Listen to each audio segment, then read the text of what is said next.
পবিত্র মাহে রমজানে এক আল্লাহর বান্দা রমজান মাসে রোজা রাখলেন। রমজানে রোজা রাখলেন, শুধু আল্লাহর বান্দা একা রোজা রাখে নাই, আল্লাহর বান্দার ছোট্ট ছোট্ট দুইটা সন্তান রোজা রাখলেন।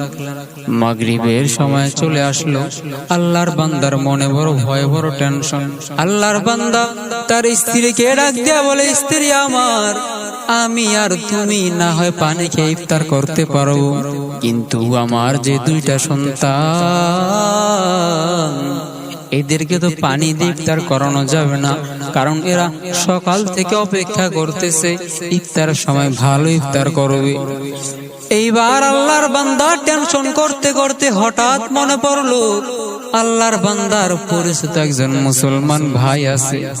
আল্লাহর বান্দার মাথায় যখন মুসলমান ভাইয়ের কথা আসলো, আল্লাহর বান্দা ইফতারের আগ মুহূর্তে মুসলমান ভাইয়ের কাছে চলে গেলেন।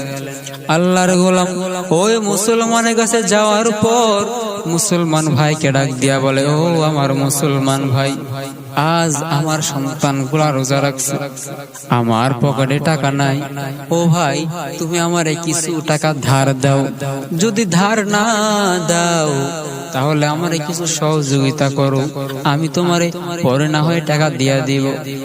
আল্লাহর গোলাম যখন এই কথা বলল, বড় লোক আল্লাহর গোলামকে অপমান করিয়া ঘর থেকে বের করে দিল। আল্লাহর বান্দা এইবার রাস্তায় এসে কান্না করে, কান্না করতে করতে করতে করতে বাড়ির উদ্দেশ্যে রওনা, বাড়িতে যাইতেছে। হঠাৎ রাস্তায় বিধর্মী এক লোকের সাথে আল্লাহর গোলামের দেখা হয়ে গেল। বিধর্মী ডাক দিয়া বলে, ও আল্লাহর গোলাম, আপনি কেন কান্না করেন? আল্লাহর গোলাম ডাক দিয়া বলে, আমি কেন কান্না করি এটা তুমি শুনে কি করবা? বিধর্মী ডাক দিয়া বলে, না না, আপনি বলেন আপনি কেন কান্না করেন।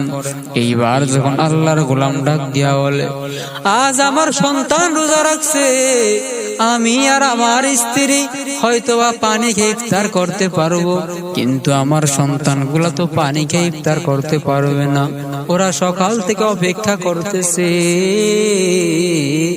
আজ সন্ধ্যাবেলায় আমার বাবা আমাদের জন্য ভালো ইফতার করাইবে। বিধর্মী ভাই, এখন আমার পকেটে টাকা নাই, সকাল থেকে টেনশন, কিভাবে ইফতার করব? আমার এক মুসলমান ভাইয়ের কাছে আমি গেলাম।